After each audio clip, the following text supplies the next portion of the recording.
خب قانونکی بگره غیری قانون قرآن هر قانونکی دینه که اوجید بن جدین وان گرک مسلمان شیار بن نخافن به وان حیل وان قرآن و کعبه جمرا نچانکا یو پوت مجلسی قرآن و کعبه جمرا نچانکا یو پوت مجلس قرآن به حکم خدا غیری وی دلالته هناك كافر جيد بيجن حكم تمام اي ملته لو رأم كافر ناخازن دولت ببشريعته 7 Ocak 2001'de Hizbullah itirafçısı Abdülaziz Tunç Erdoğan Aktaş'ın NTV programına yakın plana verdiği röportajda Erdoğan Aktaş Abdülaziz Tunç denilen Şii'ye soruyor. Diyor ki Abdülaziz Bey, örgütlerin siyasi partilerle, daha doğrusu Hizbullah'ın siyasi partilerle ya da yasal kuruluşlarla, derneklerle bir alakası, teması var mıydı? Bu yönde gelişmek, örgütlenmek gibi bir kaygısı var mıydı? Yani bu cemaatin böyle bir amacı var mıydı? Parti kurmak, illerde partisel bir faaliyet içerisine girmekle alakalı Abdülaziz Tunç şöyle diyor. Hayır efendim, Hizbullah örgütü tamamen yasa dışına dayanan bir örgüttü ve resmiyetle hiçbir ilişkisi yoktu. Siyasi partileri zaten düzenin partileri. Biz zaten şiiri ki ben merhum amcamın altta şiiri var 95-96 seçimlerinde rahmetli amcamın bununla alakalı şiiri var ki o şiirde açık ve net olarak Kur'an-ı Ka'be Cmere ne Çankaya Put Meclisi dediği o meşhur şiirini de okuduğumuz zaman zaten aslında bu münafığın ne kadar doğru konuştuğunu, anlattığı şeylerin de gerçekler ve hakikatler olduğunu daha iyi anlayabiliriz. İşte diyor ki şu soruyu soruyor. Diyor ki var mıydı yani bu parti? Hayır diyor efendim. Hizbullah örgütü tamamen yasa dışına dayanan bir örgüttü. Ve resmiyetle hiçbir ilişkisi yoktu. Siyasi partiler zaten düzenin partileriydi. Yani demokrasinin partileriydi. Onları mezhepleri olarak görüyordu. Ve onlarla kendi elemanlarına hiçbir zaman ilişkiye girmemelerini söylerdi. Oy vermemeyi söylerdi. Yani hiçbir surette hiçbir parti ilişkisi yoktu. Yalnız Refah Partisi'nin tabanını örgüte yakın düşünce olarak düşünsel olarak yakındılar. Örgütün tabanı Refah'ın tabanıyla birebir yakındı. Diyalogları da vardı fikirsel olarak. Ama hiçbir bağları yoktu. Yani burada adam açık ve net olarak rahmetli amcamın parti, demokrasi, oy, seçim bu sistemlere şiddetle karşı olduğunu kendi itiraf ediyor. Ve bu parti kurmadan 13 sene önceki bir röportajda veriyor. Ve bu adam evet şimdi birileri bunu dinleyince bu röportaj notlarını size okuyunca adam diyor ya bula bu haini mi buldun? Evet hepimiz hainiz. Öyle sizin deyişinizle herkes hain. Sizin köpeğiniz olmayan, İran'a uşağı olmayan herkes hain. Bu kadar basit. Yani ona hain buna hain demenize gerek yok. Allahu alem belki Abdülaziz yönetiyor. Ne bileyim. Ben ne bilebilirim. Gaybi kim bilir Allah'tan başka. Böyle diyor. Aynı keza aynı Abdülaziz Tunç Cumhuriyet Gazetesi'nde Ruşen Çakır'a verdiği röportajda 23.01.2001'de Hizbullah partilere nasıl bakıyordu? Mesela 94 yerel seçimlerinde Refah Partisi PKK'nın boykot çağrısına rağmen seçime girerken size mi güveniyordu diye bir soru sormuş. Abdülaziz Tunç, Şii Abdülaziz Tunç şöyle cevap vermiş. Hayır. Tabanda cemaatin haberi olmadan Refah Partisi'ne oy verenler olmuştur. Ama cemaat bütün partilerden uzak duruyordu. Hepsini sistemin rejimin bir parçası görüyordu. Refah Partisi de aynı gözle bakıyordu. Tabi bazı Refah partiler hem Hizbullah tabanını kazanmak hem de Hizbullah'ın gelişini karşı kendi tabanları tutmak için arada bir gerçek Hizbullah Refah Partisi'dir diyordu ki bu da Şevki Yılmaz'dır. Ben Hizbullah'ım diyordu. Raha Muhtar'a çıkmıştı. Raha Muhtar diyordu ya efendim Şevki Bey siz diyorsunuz ben Hizbullah'ım. Şevki Yılmaz da diyordu ki evet ben Hizbullah'ım. Yeryüzünde Hizbullah var, Hizbu Şeytan var. Sana soruyorum Muhtar Bey sen Hizbullah mısın, Hizbu Şeytan mısın? Tabii Şevki Bey biz de Hizbullah'ız diyor. İşte o sürecin aslında amaçlı ve gayeli yapıldığını ve cemaate karşı olduğunu söylüyor ki Abdülaziz Tunç. O dönemde kendisinin bunu anlattığını söylüyor. Evet gerçek Hizbullah Refah'tır gibi bazı mesajlar veriyorlardı. Çünkü Hizbullah örgütü genişliğe Refah Partisi zorluyordu. Refah Partisi tabanını kazanmaya çalışıyordu. Kazanıyorduk da. Hatta bazı Refah Partililer Hizbullah Siyonistlerin uzantısı olarak bizi tarif ediyordu. Bu da o zaman Şevket Kazan da Allahu alem Erbakan döneminde böyle iktidara geldiklerinde İşte bunu sorduklarında dedi ki Hizbullah kökeni dışarıda bir terör örgütüdür. Bağlantısı Siyonizmledir, ıvırladır, zıvırladır. Hatta o zaman bazıları diyordu ki, ben de şahit oldum konuşmalarına, diyorlardı ki ya işte Erbakan bu sözleri söylemesinin sebebi 80 öncesi yediği tokatı hatırladı gibisinden. Çünkü benim merhum amcamın Milli Türk Talebe Birliği yolu ile Erbakan'la bir bağı olduğunu hepimiz biliyoruz 80 öncesi. Ama merhum amcamın 80 öncesi Erbakan'la ayrıldığını, aralarında bir tartışma, bir husumet olduğunu ben çok iyi biliyorum. Çünkü Ankara Milli Türk Talebe Birliği Gençlik Kolları Başkanıydı. Kendisi asla oy kullanmamıştır. Hiçbir partiyi desteklememiştir. Hiçbir zaman seçime gitmemiştir. Hiçbir zaman bir partiye veya derneğe veya kuruma kuruluşa açıkça destek vermemiştir. Sadece benim merhum amcamın 80 öncesi bir Türkiye Petrolleri Türk İş Sendikası şeyinde bir adaylık meselesi var. Onu da bahane edip sanki parti kuracakmış gibi bir görüntü veriyor. Hatta bazıları çakalca rahmetli amcamın işte kaymakamlık sınavına girdiğini, kazanmadığı için bu cemaati kurduğunu iddia ediyor ki bunlar onu aşağılıyor. Çünkü o dönemde benim merhum amcam kaymakamlık, valilik sınavı için hiç başvurmadı. Hatta bununla alakalı aile içerisinde bayağı tartışmalara sebep oldu. Babam olsun, rahmetli dedem olsun, amcalarım olsun. Bu konuda amcamla konuştuklarını, hatta diyor ki Hacı Muhammed amcam işte rahmetli amcama demiş ki ya sen neden kaymakam vali olmuyorsun, insanlara hayrın dokunacak, faydan dokunacak, Müslümanlara hizmet edeceksin. O demiş ki eğer ben bugün onların valisi, kaymakamı olursam o düzenin, o küfrün bir parçası olurum demiş. Asla bunu kabul etmem. Ben bir insana iyilik yaparken binlerce İslam'ın haramlarını da işlerim. Asla böyle bir şey yapmam diyen bir adam sonra kaymakamlık sınavına girsin. Bu çok terbiyesiz ve abesçe ve çirkince bir söylem olur ki bunu kim söylemişse, kim ortalıkta yaymışsa amaç ve gayesi rahmetli itibarsızlaştırmaktır. Böyle diyor. Hatta benim amcama dedi ki Muhammed amcama, Hüseyin amcam demiş ki Muhammed demiş sen herhalde amacın işte benim bir kardeşim vali oldu, kaymakam oldu, insanlar da böyle hediyeler getirsin, senin böyle yanına gelsinler, senin itibarın, şerefin olsun diye benden bunu istiyorsun ama yarın ben bu görevi, vazifeyi alırsam kıyamet günü Allah-u Teala ne hesap veririm gibi bir şey söylüyor. İşte burada da Abdülaziz Tunç açık ve net olarak aslında rahmetlinin Erbakan'la arasının bozuk olduğunu, Refah'la arasının bozuk olduğunu, hatta o dönemde Milli Türk talebeler, akıncılar, hatta ben hatırlıyorum öyle Batman'da Kudüs günü mitingi düzenlenmişti. İşte Allah rahmet etsin Şehit Metin Yüksel ve rahmetli amcam ve bazı kardeşleri orada organize kurmuşlardı. Batman'da büyük bir miting düzenlediler 80 öncesi, Kudüs mitingi. Oradan da onu biliyorum ama rahmetlinin Erbakan'la arasının bozulduğunu, Erbakan'a söylediği sözleri ben kendisinden de işittim çocukken. Yani biliyorum, yani konuşuyorlardı. Sonuçta ben küçük değilim. Ben bugün 46 yaşına girmek üzereyim. Yani 46 yıllık ömrüm var. 2 sene sonra rahmetli amcamın şehit olduğu yaşa giriyorum. Onun için öyle birileri ya çocuktu da haberi yoktu da bilmem şeyler demesinler. Herkes kendi ailesini çok iyi bilir. İşte rahmetli amcam Erbakan'la bu konuda işte parti, seçim, demokrasi konusunda tartıştıklarını ben biliyorum ve Erbakan'a şunu söylemiş, öfkelenmiş, ayağa kalkmış, demiş sen bizi oyla, seçimle, partiyle aldatıyorsun, bizi yutuyorsun. Biz bu şeylere gönül vereceğiz. Ondan sonra biz bu batıl şeylerin peşinden koşacağız. Amacımızın, gayemizin dışına çıkacağız ve ayrıldıklarını, sert bir tartışmayla ayrıldıklarını, hatta dedim ya 94-95 seçimlerinde, yerel ve meclis seçimlerinde işte rahmetlinin Erbakan'a verdiği cevabı hatırladı da Siyonisttir, kökeni dışarıda bir terör örgütüdür söyleminin altında bu yatıyor diyen onlardı. Ama bugün tam tersini söylüyorlar. Kesinlikle ve kesinlikle bu söylenen yer yalan. 20.01.2001'de Cumhuriyet Gazetesi'nde Ruşen Çakır gene Abdülaziz Tunç'la yaptığı röportajda şöyle diyor. Yeni dönemde, yani bak merhum şehit olmuş, arkadan bir sene geçmiş. Diyor ki yeni dönemde bazı yasal açık faaliyetlerde bulunulması düşünülüyor mu? Yani sence yaparlar mı gibi bir söylemde buluyor. Abdülaziz Tunç şöyle cevap veriyor. Kesinlikle hayır. Hüseyin daha 1980 öncesinden beri derneklere, vakıflara, partilere, belediyelere açık çalışma yapılmasına şiddetle karşıydı. İşte o zaman demek ki kurduğunuz Hüdapar'ın Hüseyin Velioğlu ile bir alakası yok.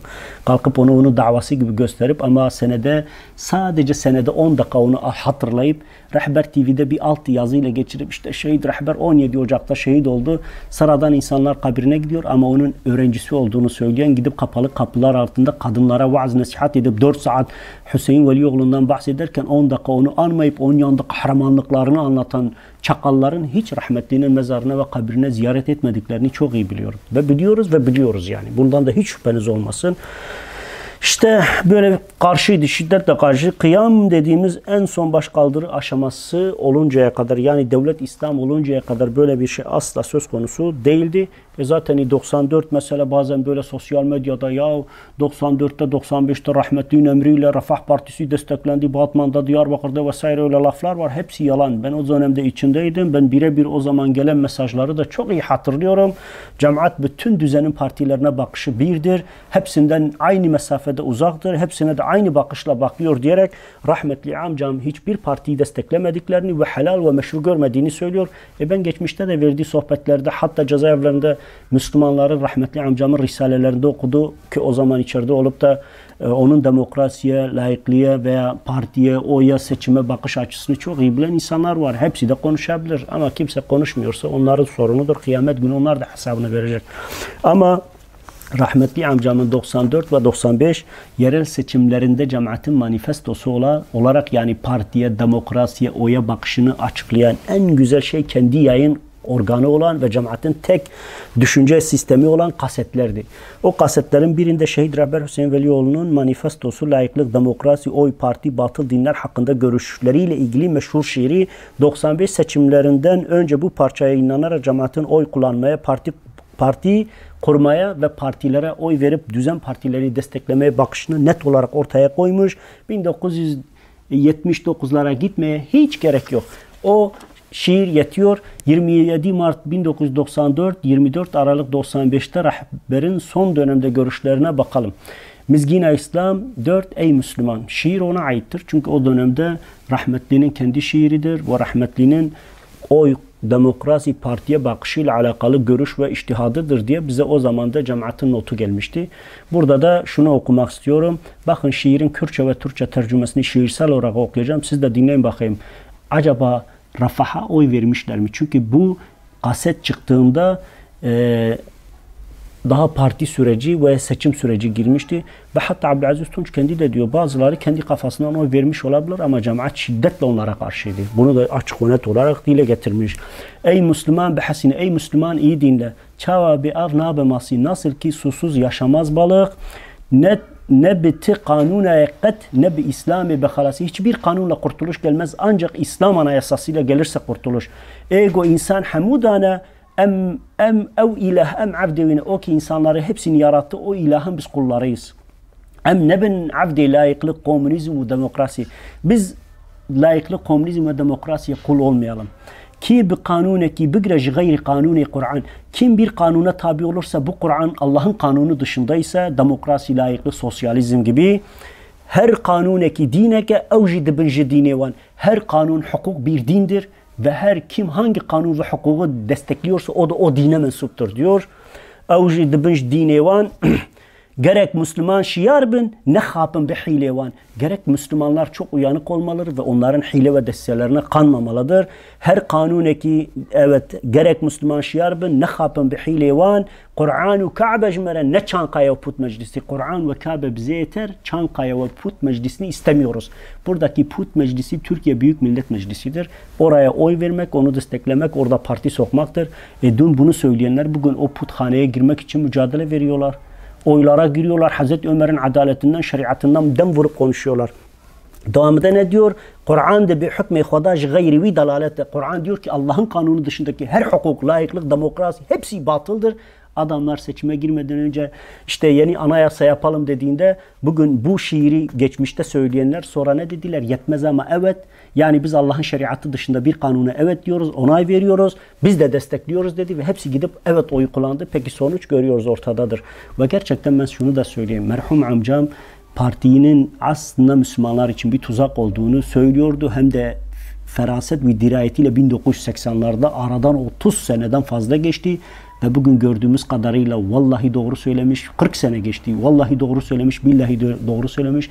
Bugün AKP'nin düştüğü durum ve AKP'nin yozlaştırdığı ülke gözler önünde. İslam bitti, homoseksüellik, lutilik, namussuzluk, izzetsizlik, şerefsizlik, pislik, hırsızlık, dolandırıcılık, her şey aldı başına gidiyor ama İslami bir değer bu ülkede bir taş olarak konulmadı. Sebebi, çünkü demokrasi batıldır ve demokrasi gerçekten cenk meydanında yenmediklerini demokrasi meydanında alaşağı edip onlardan şeriattan, İslam'dan, izzetten, iffetten bir şey bırakmıyor. Bu da bir gerçek.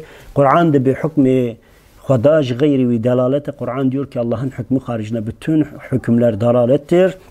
Hene kafir debejin hüküm tamam millete. Bazı kafirler diyor ki hüküm ancak milletindir. Millete levra ev kafir nakhwazın devlet ve şeriata. Çünkü o kafirler istemiyor ki İslam şeriat devleti kursun. Müslümanlar şer'i bir devlet kursun. Gelsinler demokraside, oyla, partiyle, seçimle helak olup gitsinler diyor. Gayri hükme Huda kabul nekun hükme kesi. Allah'ın şeriatı dışında bütün sistemleri ve ideolojileri reddedin. Ne bigirin bigirin bi Kur'an'ı goh nedin insanı bedin.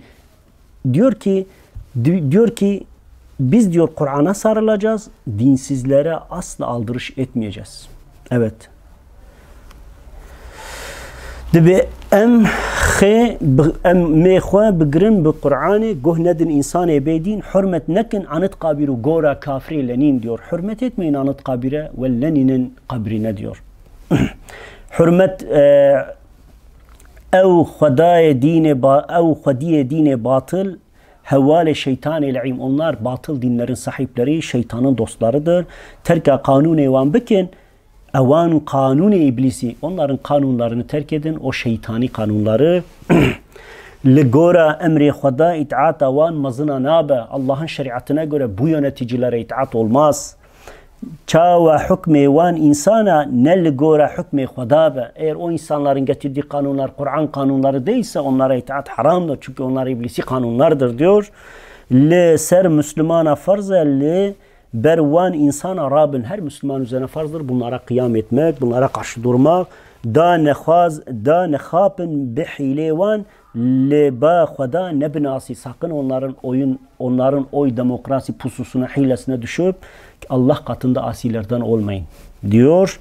Kese baveriya van bike be van ayet-i ilahi, kim inanıyorsa şu ilahi ayetlere yani Kur'an ayetlerine ve fa'an bike da'u doza Müslüman Hizbullahi, o zaman anlayacak Hizbullahi Müslümanların inanç yapısını.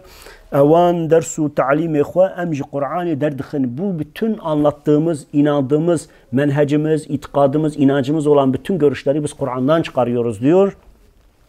De bin hükme şeriat tamam bigihin halasi. Hadi şeriata yönelin ve hepiniz kurtuluşa erin diyerek açık ve net olarak parti, oy ve demokrasiye karşı olduğunu, birilerinin işte efendim 95'te cemaat işte efendim Erbakan'ı destekledi, Rafah'ı destekledi. Hepsinin yalan olduğu açık bir şiirde dillendiriliyor. Onun için o ilahileri de sosyal medyada, internette sürekli siliyor birileri. Demek ki sebebi bu inancın ortaya çıkması.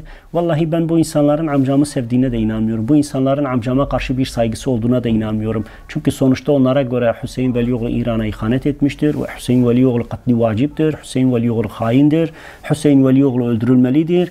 Ne kadar göz önünde Hüseyin'i serseler de arkada Hüseyin'den nefret ediyor. Hatta bir tanesi bana bir mazi anlattı. Dedi ki kutlu doğum sürecinde dedi Adana eski sorumlusu evinde merhum amcamın büyük bir poster resmini asmış.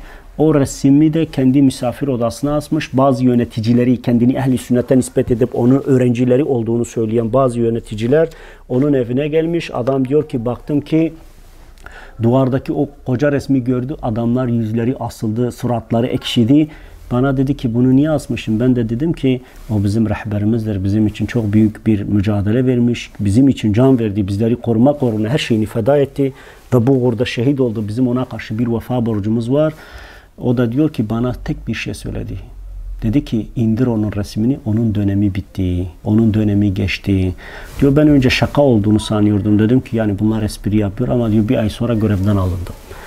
Demek ki gerçekten birileri Hüseyin Velioğlu'nu sevmiyorlar, nefret ediyorlar ama onu da silemiyorlar. Ondan dolayı da gidip gelip bütün İslamsızlıklarını, Kur'an ve sünnete muhalif görüşlerini, parti, oy, demokrasi, hudapar vesaire fark etmez. Hepsini amcama mal ederek kendi kirli düşüncelerini veya korkaklıklarını, cesaretsizliklerini amcama atfederek bu işin üstünü örtüyorlar. Başka bir şey değil. Yalnız benim bildiğim, benim tanıdığım Hüseyin Velioğlu Oy Demokrasi Parti'ye karşıydı. Hiçbir zaman partileri tutmamıştır ve kendi çalışma ve mücadelesini partiler üzeri görmüştür. Partileri batıl görmüştür. Partilerden teberri etmiş, uzak durmuştur. Hiç oy kullanmamıştır. Aksini söyleyen gelsin hodri meydan. İstedikleri yerde, istedikleri platformda konuşabiliriz. İftira atmasınlar, komplo kurmasınlar. Kalkıp iğrenç söylemlerde bulunmasınlar. Gelsinler erkek erkeğe yüz yüze gelelim, konuşalım bakalım. Kim yalan konuşuyor, kim doğruları konuşuyor. Biz ahmak değiliz. Bak ben şiirini 94-95'te çıkan şiirini okudum. Peki şiirde oy ve demokrasiye bakışının ne olduğunu görmeyecek kadar kör değiliz yani. Anlıyoruz. Ben o dönemde o cemaatin içindeydim. Cemaat o zamanlar şeyler gönderiyordu, haberler gönderiyordu. Bu seçimlerle alakalı PKK'nın boykot meselesini göz önüne getirdiklerinde gelen mesajı ben bugün gibi hatırlıyorum. Cemaat partiler üstüdür. Hiçbir partiye, bütün partilere eşit bakıyor. Hepsi düzenin bir parçasıdır ve hiçbirine oy vermiyoruz, hiçbirini desteklemiyoruz. Onlar birbirlerine ne yapıyorsa yapsın. Sonuçta Türkiye Cumhuriyeti ile PKK'dır, savaşsınlar, mücadele versinler ama biz onları tutmuyoruz dediklerini iyi biliyorum. Şimdi kıvırıp da yok Erbakan'ı destekliyorduk da şöyle yapıyorduk da rahmetli oy vermeye karşı değildi de. Evet, cemaat içinde kafasından oy verip kendi parti tutanlar varsa da o onu ilgilendirmez. Bugün benim cemaatim içinde de oy verenler vardır. Yani ben onlara hükmünü söyledikten sonra adam istediğini yapmakta serbesttir. Nasıl olsa kıyamet günü o kendi hesabını verecek. Onun için gerçekten ahir zamandayız ve bizi Kur'an ve sünnet dışında hiçbir şey bağlamaz. Ben merhum amcamın ehli sünnet ve cemaat olduğuna, kesinlikle mezhep olarak Şiilikle hiçbir alakası olmadığına, kendisinin bir suni olduğunu çok iyi biliyorum. Namazıyla, ibadetiyle, söylemleriyle, her şeyle ehli sünnet ve cemaatti. Sadece ve sadece onun İran'la olan münasebeti sadece neydi kardeşim? Siyasette vahdetti. Yani Müslümanlar mezhepsel farklılıkları bir kenara bıraksınlar. İşte birbirlerine yardımcı olsunlar. Beraber ayağa kalksınlar. Ama Şia onu yapmadı. Şia sadece Şii yayılımını gösterdi. Bugün İran İslam Cumhuriyeti'nin derdi İslami devlet kurmak olsaydı Lübnan'da çok rahat bir devlet kurabilir, kurmuyor. Irak'ta çok rahat bir Şii devleti kurabiliyor, kurmuyor. Suriye'de de istese kurabiliyor, kurmuyor. Çünkü onun öyle bir derdi yok. Onun öyle bir derdi yok. O sadece Şii yayılımıyla beraber Amerikan emperyalizmini, Çin emperyalizmini, Rus emperyalizmini İslam coğrafyasına sokup Müslümanları birbirine kırdırtmak dışında bir projesi yok. Kente bir adam geldi. Hüseyin Velioğlu Ankara'da Siyasal Bilgiler Fakültesini bitirmiş, memleketine dönmüştü. O da Akıncılar diye bilinen İslamcı harekete katılmış, ancak Milli Selamet Partisi'ne mesafeli durmaya başlamıştı. Onun inancına göre İslami hareket yasal bir partinin sınırlarına girmemeliydi. بقانونك بقرا غير قانون قرآن هر قانونك دينك أو جيد بن جدين وان جراك مسلمان شيار بن نخابن بوان حيلي وان قرآن كعبة جمرا لا شانكا يوقت مجلسي قرآن